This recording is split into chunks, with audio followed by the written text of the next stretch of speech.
Hello, everyone, and welcome to Irenicast. On the first and third Tuesday of every month, we bring to you our perspectives on theology and culture from a post-evangelical lens. This week, we have an interview for you, and our guests are Brian McLaren and the Reverend Dr. Penny Nixon. This is a wonderful conversation that Rajeev and Bonnie were able to have a couple weeks ago, and we are so excited to share it with you. So we're going to get right into it. If there's anything in the conversation that you want to know more about, check our show notes at irenicast.com/155. That's irenicast.com/155. That'll have links to everything they talk about. It'll also have links on how you can learn more about the work of Brian McLaren and the Reverend Dr. Penny Nixon. So without any further ado, let's get into this week's amazing episode.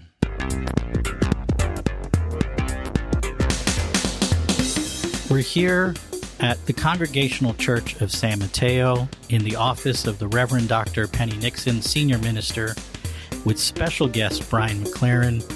It's a privilege to be with the two of you in the same space and to be out of our little bunkers and in the real world doing one of these episodes. Absolutely. And it's a delight to hear you in conversation with each other. So what an honor for Irenicast and for our listeners to have you both as guests.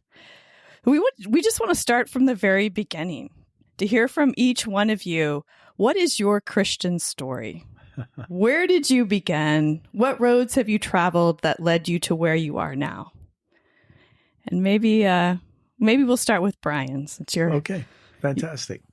Well, it's great to be with you guys, and so glad you're for this great podcast and what you're doing, and so happy to be with you. Penny, I grew up fundamentalist in a little Protestant sect called the Plymouth Brethren.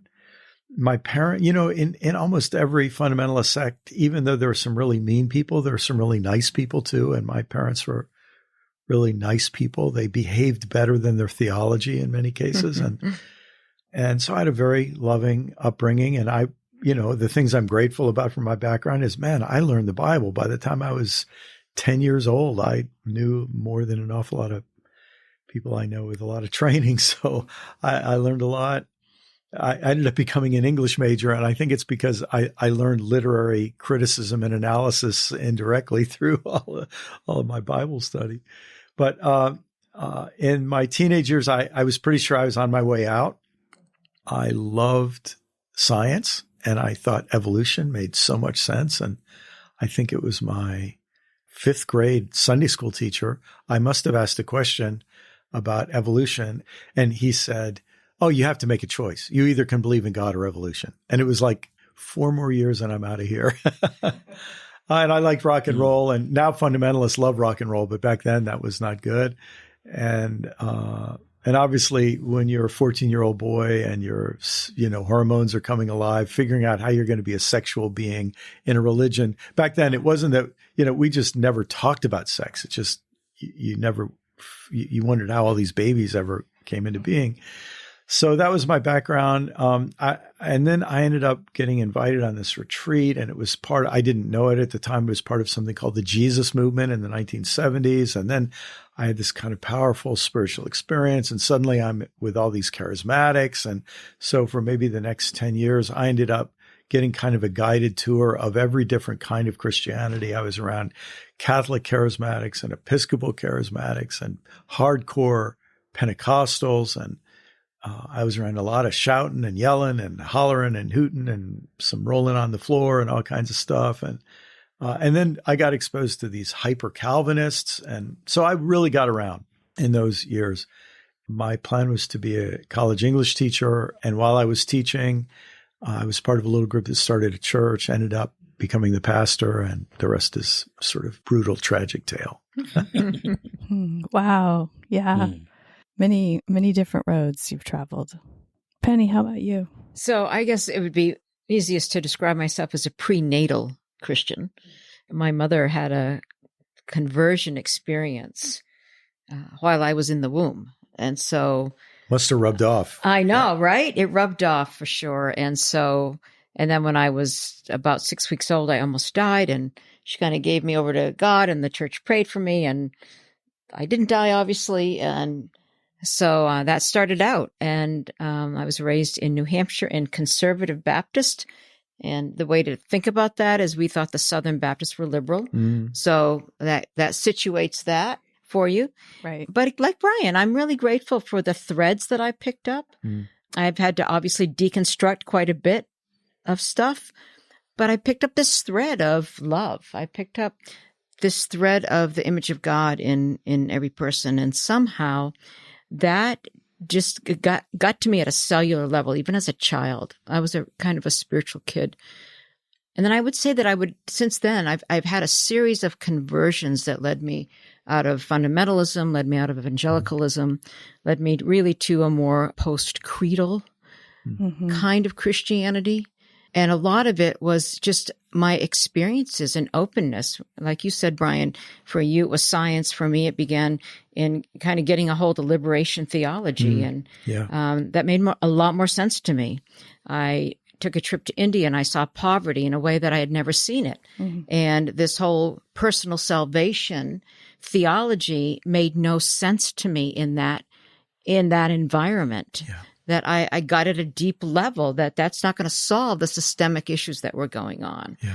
And then it was liberation theology, and then it was feminist theology, and then it was ecofeminism, and then it was, and then I came out as a lesbian, and then everything went to hell after that. I went to heaven, but everything else went to hell. And so, that's a whole nother podcast. And then I ended up being in South Africa and doing work during some of the height of the AIDS years in the Castro, which shaped my theology profoundly in terms of body, in terms of hope, in terms of, the suffering of humanity and the withness of that divine presence in that, and how to find joy in all that, really shaped me, I think, spiritually and theologically. I don't think I have a label for where I am today. So I've often say, I believe less than I've ever believed, but my faith is probably deeper than it has ever been.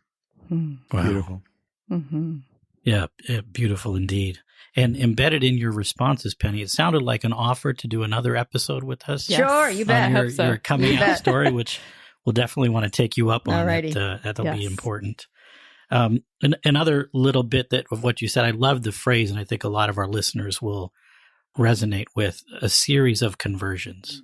A series of conversions. So powerful. I mean, that's one of the issues for me with evangelicalism. They only think things I was taught happen once, like resurrection. It happens all the time. Conversion happens again and again. I mean, redemption, it's constant. So, and I agree, Brian, I like the thread also of knowing the Bible.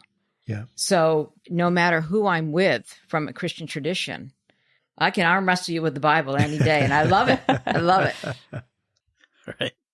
Okay, so this next question is one of those that are kind of ridiculously unfair.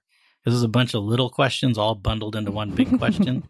So I'm going to read the whole thing, and then we'll take one biblical approach, which is pick and choose, and whichever question seems to spark the biggest, go with that one. And Brian, we'll start with you. What does faith/doubt relate to in the question of, can I still be a Christian? What is faith? What is doubt? What is belief? And how does doubting belief impact faith? So let me go over all that again. Wow. How does faith/doubt relate to the question of, can I still be Christian? What is faith and what is doubt? We'll go That's with great. that to start That's with. great. Well, you may know this or you may not, but so I am working on 2 books right now. And my next book is called Faith After Doubt, and the book after that will be called Do I Stay Christian? So, these are things that I've been thinking about in my sleep. We thought you might be, from knowing what books are coming out. So, yeah. And, faith has many different meanings. And I think that's where we have to start. It means a lot of different things. But unfortunately, in modern Western Christianity, and especially white Protestant Christianity, faith means belief for a lot of people. to say I have faith means I hold to a set of beliefs. Mm-hmm. And I think one of the great needs for us is to disentangle those two words and let them mean something different again. And I think one of our great struggles right now is faith gets caught in between two different communities. One is the community of religious people who want to define it as beliefs, and the other is the community of kind of maybe scientific and rational people who want to define it as irrationality, and something that is sort of beneath them. And so I think one of our struggles is to redefine and rediscover and re-articulate and represent faith as something other than what both of those groups understand it to be. In the research I've been doing for this book, I came across a really interesting definition of faith from Alan Watts, who back in the 60s, he was the big scholar of Eastern religion. He defined faith as unconditional openness to the truth.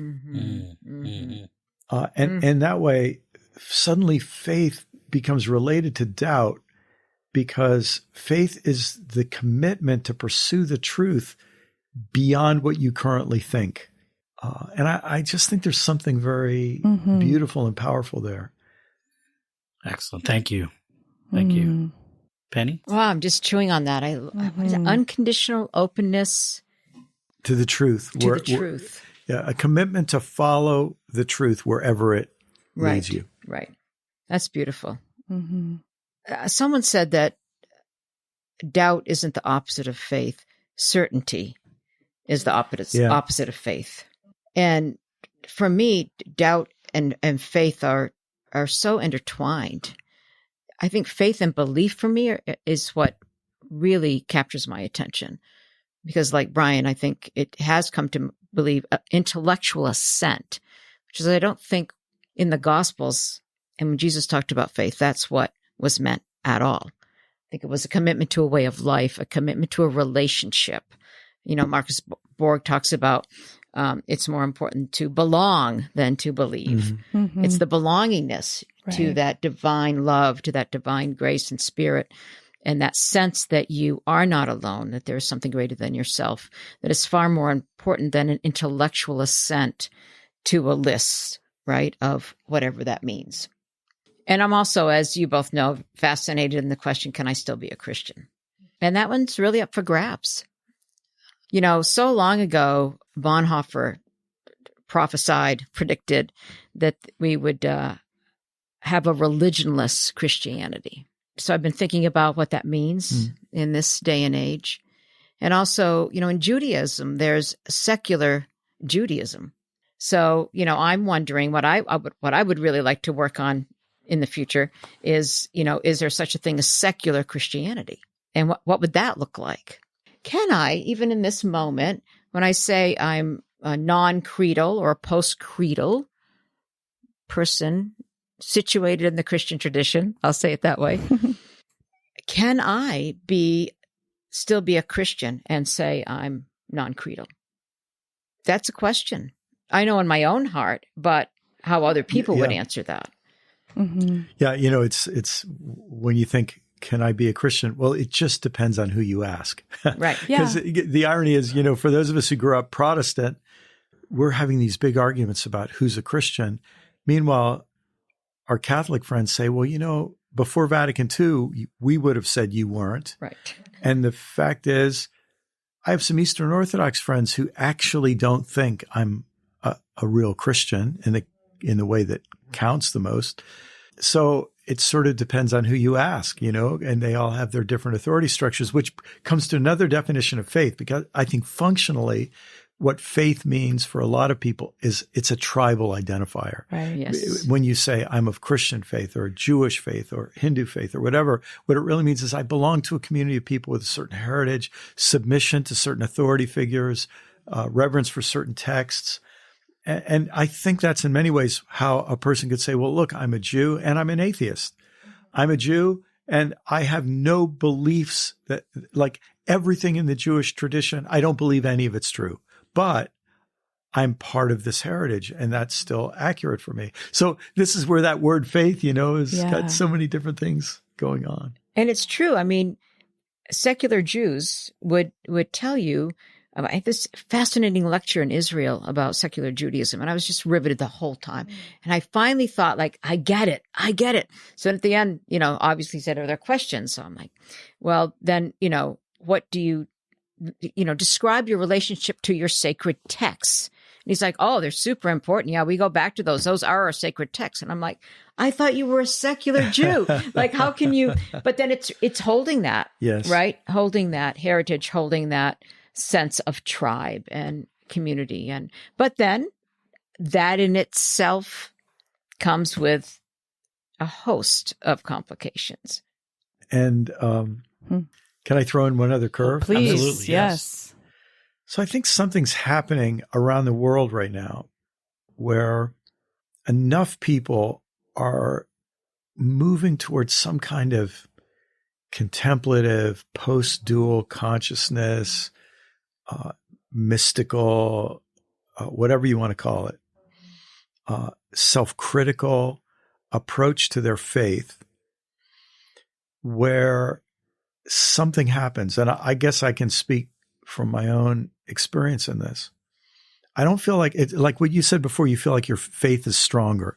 Like, I feel like my faith has taken me, my Christian faith has provided me the resources to reach a place where I really don't care if you call me a Christian. Mm-hmm. Right. And it's not because I don't, it's because I actually think that's kind of what Jesus was getting at. I kind of think it's what Paul was getting at. And I think that's the direction my sincere pursuit of my faith led me to, a place where I don't care what you call me.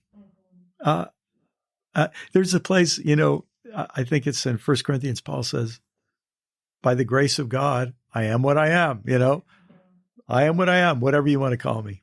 And then he says something like, I don't even judge myself. I am what I am. So, go ahead. Can I just respond to that one thing? Because I was really grappling with this, and I was in deep conversation with a beloved friend, and in a very tearful way, I said, I don't know that I can identify as a Christian anymore. Because everything that's going on in the country, and I named some things which the details aren't important now. And then I described it to him, and at the end of it, he said, I think that might be the most Christian thing I've ever heard. Yes. So it's exactly what you're saying. Yes. I mean, you just said it in a beautiful and articulate way. And that's what I'm coming to. Like, and I was doing this journaling when I was in Northern Ireland a bit ago with your friend, Gareth Higgins. Fantastic. Oh, fantastic. And John Deere was there. And two dear friends. John said, he really challenged us to have a conversation with Jesus. And I was a little reticent to do that. I'm like, I haven't done that for a while. But I did. And I was like, I don't know where I'm being led, what I'm doing. And then Jesus kind of responded in my journal saying, you don't need to defend me. And I don't care what you call yourself. Do what you're called to do. And do it with grace and mercy and compassion and love and fierceness. And I think it's exactly what you've come to as well in a particular kind of way. Mm-hmm. That's really powerful to think about it that way. And it makes me wonder about our attachment to these identifiers like Christian. Where does that attachment come from? And then also, like, what do you do with Jesus if you're not Christian? And I'd love to hear both of you respond to that. I'd be glad to go first on that, building off something you just said. The brand of fundamentalism I grew up with was non-creedal. And part of the reason why was because if you had a creed, then you're saying less than the Bible. And we believed every single thing in the Bible, especially the Schofield reference notes. But that's an inside joke that some people will get. That's what we grew up on. But and it's funny, I was just talking about this at a church this morning. In the Apostles' Creed, there's something people sort of jokingly or critically call the great comma. And it is that the entire life of Jesus, everything Jesus said and taught, is contained in a comma between born of the Virgin Mary, suffered under Pontius Pilate. And so Jesus' teaching, and he's, according to the Gospels, Jesus was pretty interested in his teaching. He took it pretty seriously. There's one place where he says, this is the reason I've come to teach, So his teaching becomes almost irrelevant, in classic Christology. Yeah, his teaching's really unimportant. Right.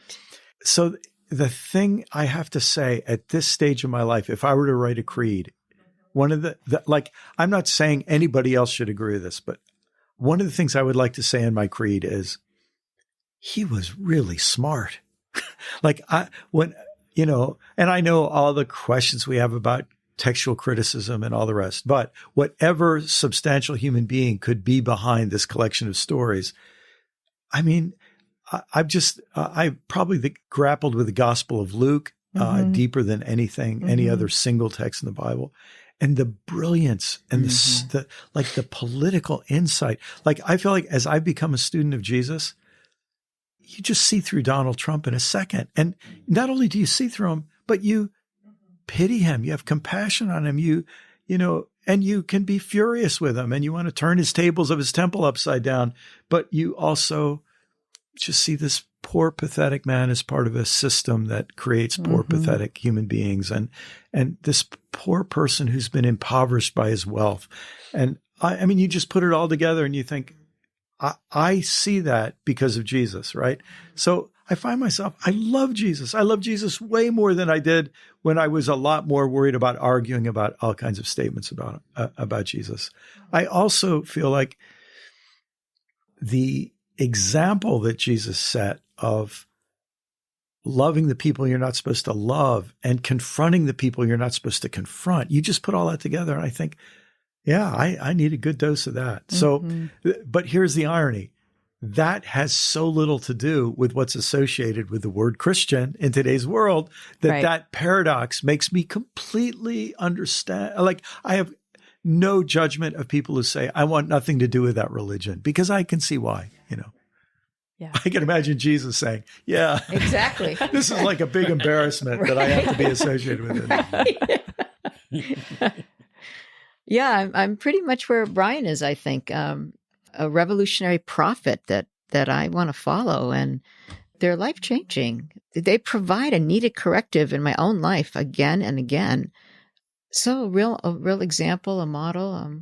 I still do wake up each day, with a blueprint that's pretty deeply impacted by the teachings of Jesus. And whatever I do or don't call myself, I don't see that changing, because it just makes me such a better human being in the world. Mm-hmm. So in the stories of your arc, a couple of things that both of you lifted up was an appreciation for having some pretty strong biblical literacy. You knew the Bible at a young age, which gives you some fluency. One of the things we talk about in sort of this post-evangelical work is we're bilingual. We can speak fundamentalist. Yes. So there's that, and then also knowing people that were good people. Brian, I think your words were something akin to, your parents were much nicer people than their theology. And I think we can probably all relate to that. So these things that you talk about looking back that you're bringing forward with a lot of fondness and warmth is beautiful, and I think helps anyone on the journey. But in addition to that, what are things that you look back on, you reflect back on, that you've pulled forward with great meaning that surprised you? Can I tell you one that just is kind of recent? I think any responsible person who doesn't want to be dangerous, doesn't want to be a danger to themselves and others, they have to disarm the idea of an angry God, right? They have to disarm this wrathful God who can't be happy unless somebody suffers, But I feel like lately I am re-engaging with that idea in this way. I think the biblical literacy that my reading of the Bible led me to is to say, even places that I don't think are, let's say, historically or factually or scientifically accurate, they are human expressions of encountering reality in a meaningful way. So right now we're in an environmental crisis. And if we don't learn to live within the limits of a creature in an environment, if we continue living out of sync with the laws of nature, the laws of ecology, then we're going to discover the wrath of planet Earth. Because when you don't live in sync, you end up experiencing environmental, climate breakdown. You impoverish your soils. You're going to be hungry. Your crops will stop producing. Rich people exploit poor people, and poor people will not just sit on the other side of their wall and die. They will find a way around your wall, and your life will be worse than it would have been if you would have shared with them before, right? So all of these things that are attributed to the wrath of God, I think now I look and say, for a while, I would have just been happy to say, yeah, that's all mythology. Let's get rid of that. But now I want to go back and say, but you know what? There's an insight there that we desperately need right now. And I mean, can I tell you what's so bizarre? Like, I look at those first few chapters of Genesis, which we all heard all kinds of arguments about taking literally, blah, blah, blah. You sort of could imagine a story that goes something like this. Naked hunter-gatherers living in a garden are told, you can be part of this garden and enjoy the tree of life for uncounted generations if you will just live within your environmental limits. But if you make choices to live outside of your environmental limits, you're going to find out what evil is. Yeah. Now, suddenly that story comes back and it's almost literal, right? Right. And then you think, what happens next? Warfare between the pastoralists and the agriculturalists. Yeah. Then what happens next? The agriculturalists win, and they build cities, and they start trading, and they build an economy that becomes so oppressive and evil that you get sea level rise and a flood story. I mean, it's almost spooky with how the book of Genesis becomes an environmental tract to tell us, you better get back. If you want to get back to the garden, you got to figure out how to live within your environmental limits. That's powerful. Yeah. Holy shit, that's like really messing with my I know. I need to just I love that though. Yeah. Really good. To revisit something that I've worked really hard at distancing myself from, only to face it in that through those words and go, holy moly, there's something still there. Thank you. And you know what I can imagine? I can imagine ancient agricultural people preserving some of those memories, and that actually being almost, you don't have to have anything supernatural, or you can have something supernatural if you want, but just on the level of the deepest wisdom of a culture would remember, we used to be naked hunter-gatherers, and some of them still exist. We see them, sometimes, and they know something we lost, and they have something we don't have. And you know what I mean? There's just wisdom in right. that. Yep. Yeah. Yeah. But you, Penny, what surprises you? I think what surprises me is how the centrality of the cross goes in and out of my theology. Where, I really embrace it for a time, and then I'm just like, no, I can't do that. And then, so just, I think it's returning a little bit now I want to unpack it a little more in a different way than I have. It could be just because I'm parenting a teenager. So I got bearing my cross in this moment of suffering, and how to figure out how to not let her be crucified by the world in different ways. Yeah. So I think I'm still being surprised by that. The cross. The cross, yeah. Don't make me talk about it too much, but yeah. But to make a connection between those two things, you think a lot of us with whether Catholic, Protestant, whatever, conservative backgrounds, we saw the threat of violence, and we saw violence used as a fear tactic to intimidate and to make you feel guilty and ashamed. And we saw it used in ways that now feel so harmful and so abusive. And then we rightly reject that. We rightly push that away. We don't want to be part of that anymore. But then eventually we start saying, yeah, but you know what? There really is suffering in life, and there really is danger in life, and there really are consequences in life, and there really are decisions that can bring so much horror and pain. And yeah, and we keep, and both of those things are in the narrative that I think are there for a good reason. Yeah. Mm-hmm. So do you find anything in the narrative? I love how you brought the Genesis text and really relate it to our current situation on the planet. Anything that speaks to the future of American Christianity? Mm-hmm. Where do both of you, who have been riding this wave for a while, observing things along the way, integrating things along the way into your own personal journeys, where do you see the future? A couple of years ago, I got asked to speak to the World Future Society, and I realized I had read a lot of futurists, but I didn't really understand their methodology, so I had to do some research. And, you know, one of the things that a lot of futurists would say is that we don't make predictions, but we create scenarios. Right. And very often they create a likely, an extension of current trend scenario. And then they create a scenario, one or more scenarios where things could go better than that. And then they create one or more scenarios where things would go worse than that. And that's kind of how when I think of your question, I think all three of those possible scenarios will be true. I think the likely trend scenario is that institutional Christianity will continue to shrink and wrinkle.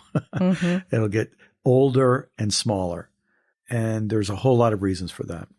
And I think that's going to happen to conservatives, liberals. I think that there's going to be a dimension of that just happens, right?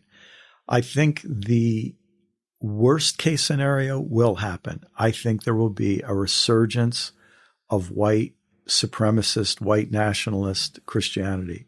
I think it will find ways to create alliances with non-white people who are willing to make an alliance with white supremacist Christianity if they get patriarchy and money and perks from white supremacist Christianity, because that's how white supremacy works. It makes deals. So I think something super ugly is already happening, and I think it's not going to go away. And I think that, to me, the repulsive, disgusting, let me use a word, deplorable, alliance of Franklin Graham and Robert Jeffress and Tony Perkins and these people with Donald Trump. It's just so obviously sycophantic.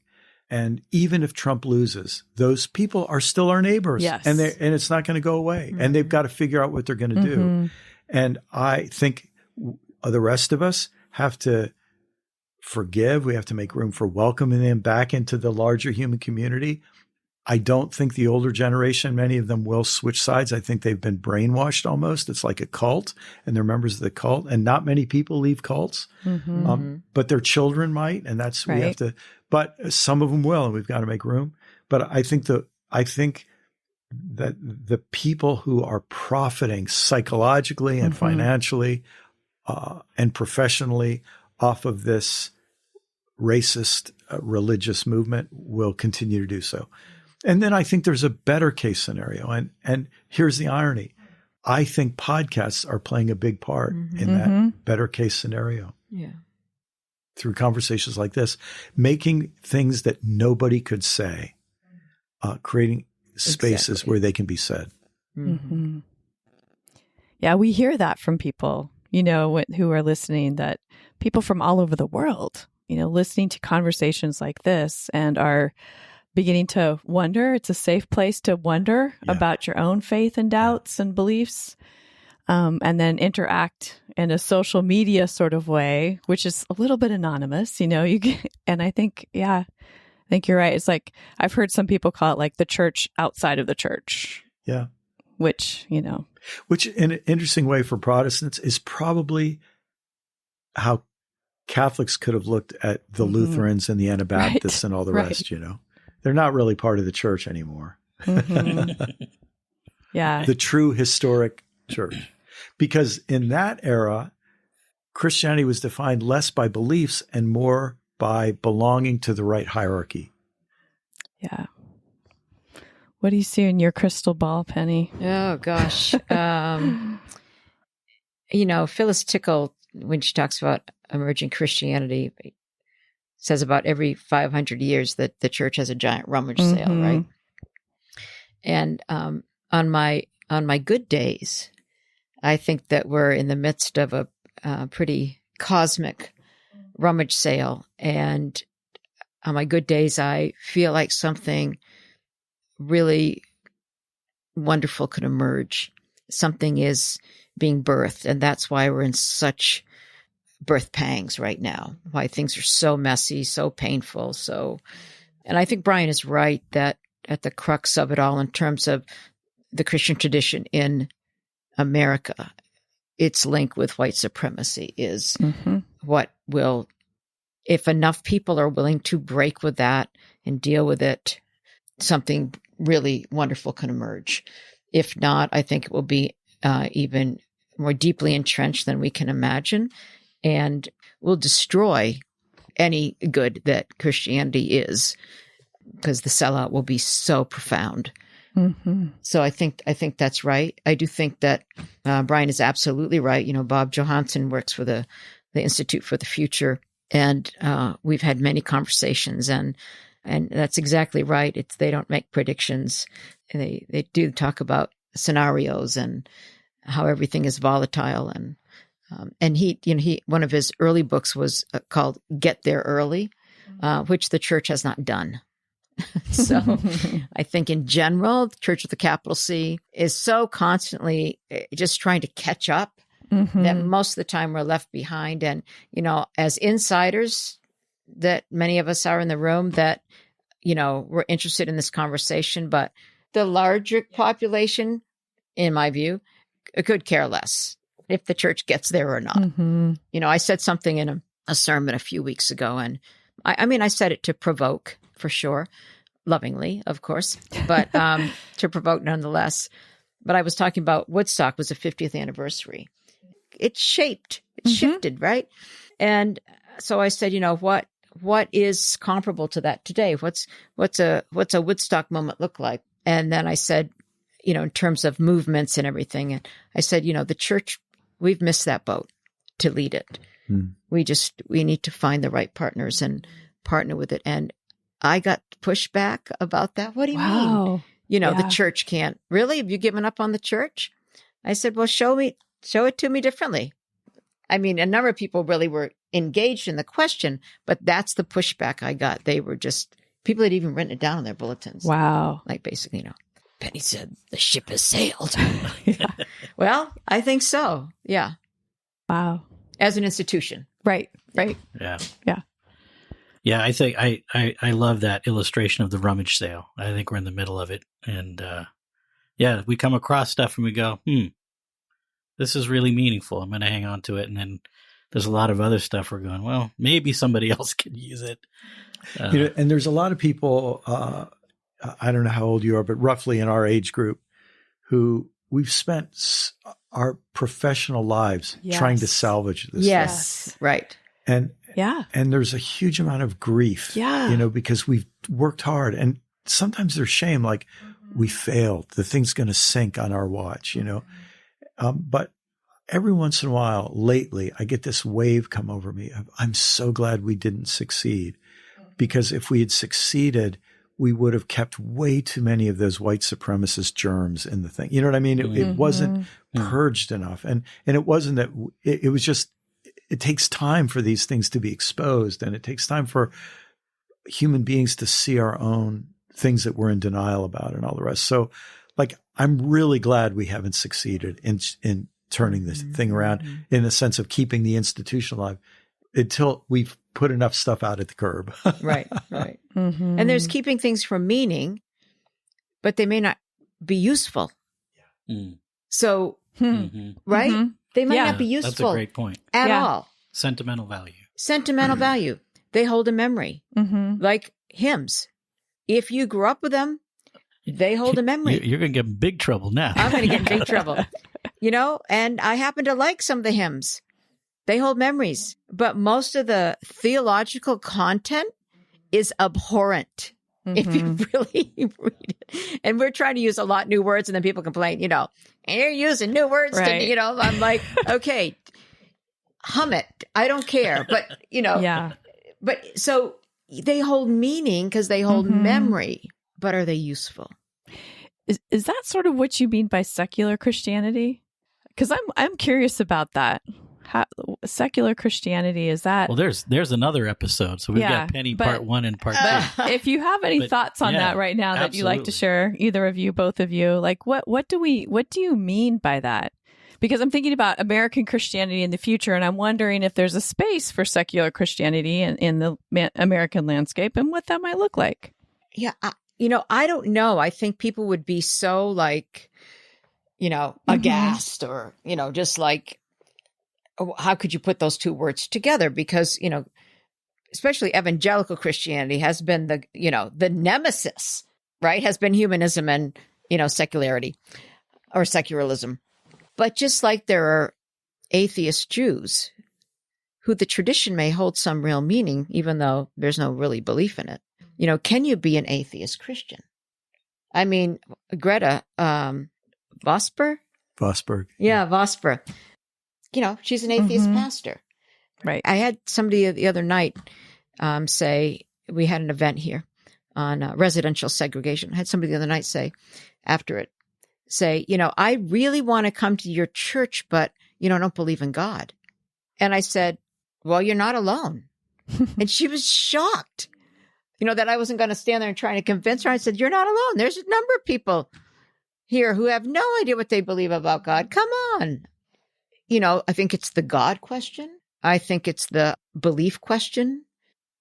So I think there could absolutely, I think it's what Bonhoeffer was getting at with a religionless Christianity. So maybe that's not the right descriptor. I don't know, but it's fun to play with. That's for sure. Yeah. Thoughts, Brian? Oh man. Well, this is such a important, interesting discussion. So, I've totally forgot about this, but I got contacted a couple of years ago. Somebody was writing his PhD dissertation on my writing, and he must have dropped out because I never heard from him again. Maybe he's still at it. But he was taking the work of Charles Taylor, who wrote this monumental book called A Secular Age. Mm-hmm. And he was writing about my work and defining me as a secular Christian. Oh, wow. Now, but what he meant by that was this. And I'm not an expert in Charles Taylor. I read part of A Secular Age, but it's like, I don't know, it's like inches thick. But Taylor uses this word imaginary. He doesn't mean make-believe. He means the collection of images by which you understand the world. It's your repertoire of images to understand the world. You could say the way he defines that secular as when religious images no longer are the ways that you see the world, right? And the religious imagery of the past comes from a different universe. It comes from a universe where there are angels flying up and down, where God is up, we're down. It's a universe that's maximum 10,000 years old. It's a universe that inhabited 10 concentric crystal spheres. A lot of people don't know this, but C.S. Lewis wrote a book about this called The Discarded Image. And he was saying the old imagery, he was saying the religious imaginary doesn't work anymore. And so part of what we're grappling with is, what does it mean to believe? What does it mean to have faith? And when you live in a 14 billion year old universe, when you live in a universe where evolution is an adequate explanation for life, when, and so on, in a universe where we understand our brain as this modular evolutionary result that has all these different component parts working together. And we don't know what consciousness is. We've got all kinds of theories, but we're trying to grapple with but one thing we know it isn't that this little vapor called spirit enters a fertilized egg, right? All of that is, in fact, we got to realize that for a whole lot of people, they didn't even believe in the egg. They believed that the sperm was the living thing that implanted, and that, anyhow, a whole different universe. And in this universe, all of our imagery content for God doesn't work. So when people say that they're atheists, if what they're saying is the old That's right. imagery doesn't work anymore, yeah, it doesn't for a whole lot of people. Right. But here's the question. I don't even think if we know if there can be a resurrection of God in the new universe, because whenever we use the word, we bring in the old imagery. Exactly. That's right. And that's, to me, the foment of this moment. I think there's a certain sense all of us are atheists and all of us are agnostics and all of us are believers. You know, Rachel Held Evans, who just died, she's such a beautiful person, but she used to say, how did she say it? In the parts of a day when I believe. Right. Yeah. Right. Because we're all living in this. Right. And I think part of what maybe we can do, and part of what a term like religionless Christianity maybe helps us do, or secular Christianity, is help us say we're all in this mess. We are. And my guess is that 9 out of 10 fundamentalist preachers are too. They just can't admit it. A quick story. They can't get to it internally. I had a guy, I was speaking at this event, and it was at a religious college. And so it was mostly students, but this older guy comes, and when they open up the mic for questions, he's the first guy down at the mic, and he's like shaking. How do you even call yourself a Christian? Who gives you the authority to make up your own religion and call it Christianity? And he's like shaking, right? And so I tried to respond as politely as I could. It was obvious he had a lot of emotion. So at the end, when it's all over, he comes rushing up to me and gets in my face and says, I'd like your email address. And, you know, I don't give my email address to anybody, right? But something just flicked me in the head and said, give it to him. So I gave it to him. And I'm not kidding. Like within 24 hours, I have an email. I'm the fellow who I'm the man who asked you that question. What do you say? And I'm sorry if I was rude. What do you say to a pastor who is losing his faith? I am that pastor. Wow. And so the rage at me was the rage in his own self about his own doubts and questions, you know. I think that's more common than people realize. I think you're absolutely right. Yeah, well, we have a few minutes left in our time together. And one of the things we do at Arenacast is we talk about pretty serious things. But when we have guests and we ourselves, we try to not just be minds and voices, but round out in a less than serious way kind of our personhood. So these are maybe some hot button issues and pushing some stereotypes. So take no offense. It's just for the purpose of pushing it. And I have one for each of you.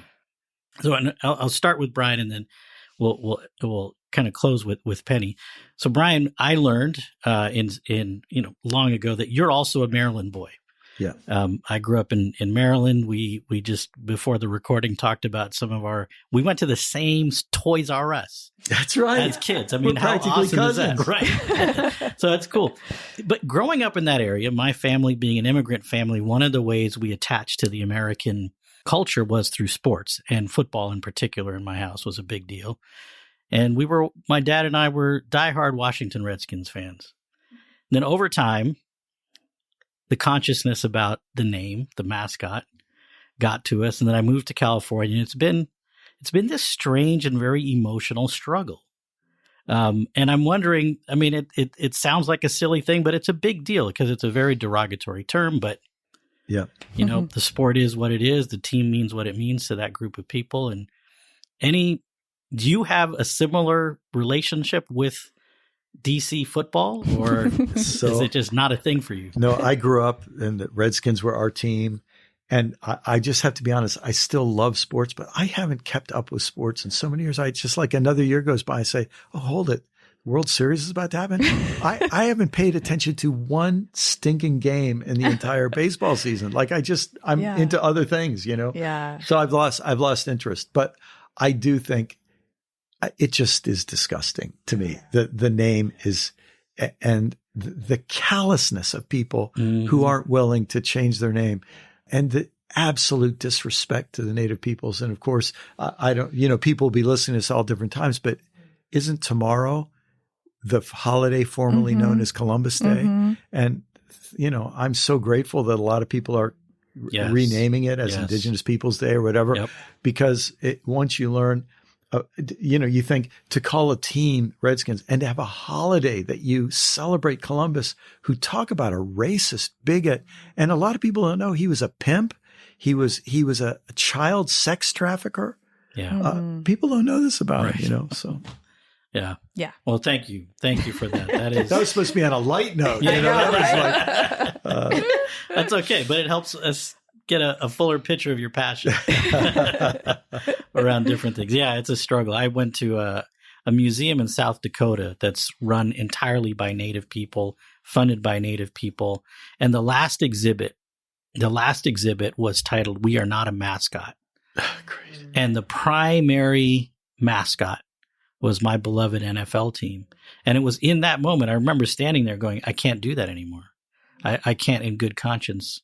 I mean, and it's a big deal. I mean, it sounds weird, but it was a big part of my American experience, was to be a football fan. It was a way to be accepted. So to then have to say this beloved football team is no longer okay. Well, can I just say difficult. too, you know, having an immigrant background, it's almost like suddenly you enter into other people's story. And I mean, I'm not in any way trying to get myself as a white man off the hook, but when you're born, you have no idea what you're born into. And every white kid who grows up in America eventually finds out, oh, I'm white. I didn't know. And my, people of my heritage, this is what happened. It's all, I think we're all in this sense, especially for things that happened before we're born. We wake up and we realize, oh, there was other stories going on before I came along, and now I'm part of those stories, like it or not. Yeah. Mm-hmm. Yeah. I just wanted to like football. Right. Yeah. So Penny, sticking with the sports theme. Oh, great. You talked about coming out as lesbian, and we know each other. We're close. So I'm just going to throw this out there, tongue in cheek. Do all lesbians play softball? No, they do not. I was on a team, and I can tell you that some lesbians do not play softball because we let everybody on the team and we lost. Anyway, no, but it's a great game. But in general, there is this stereotype, not only of softball, but in general, that lesbians are into sports. Mm-hmm. And speak to that a little bit. How has that kind of been part of your experience, both as maybe a participant, but then also as a leader? I think stereotypes, particularly for the LGBT people at a certain time in history, was so important. You had to establish yourself in a way. But the world has changed so much that my gaydar it's so off now for the most part, because I can't tell who's who anymore. Yeah. It's really upset my world, because I had really great gaydar. But I think obviously there's lesbians of every type. I mean, do most of the lesbians that I hang out with, are most of them sporty, or have they been? Yes. That is absolutely true. And for me, I mean, I never met a sport I didn't like, for sure.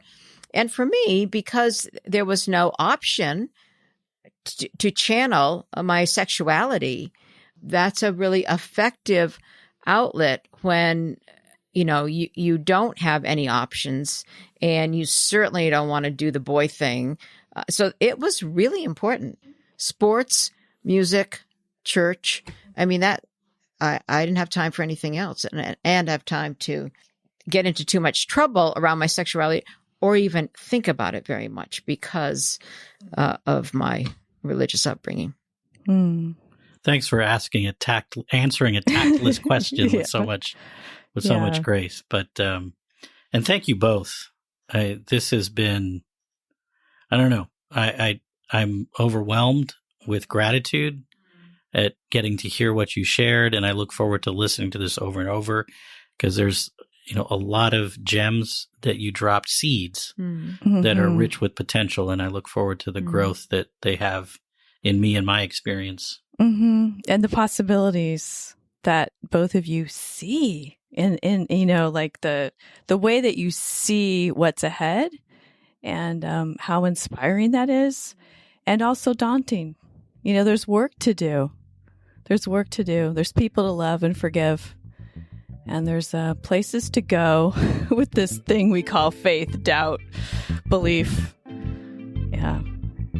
Thank you. Welcome. Thank you. Thanks.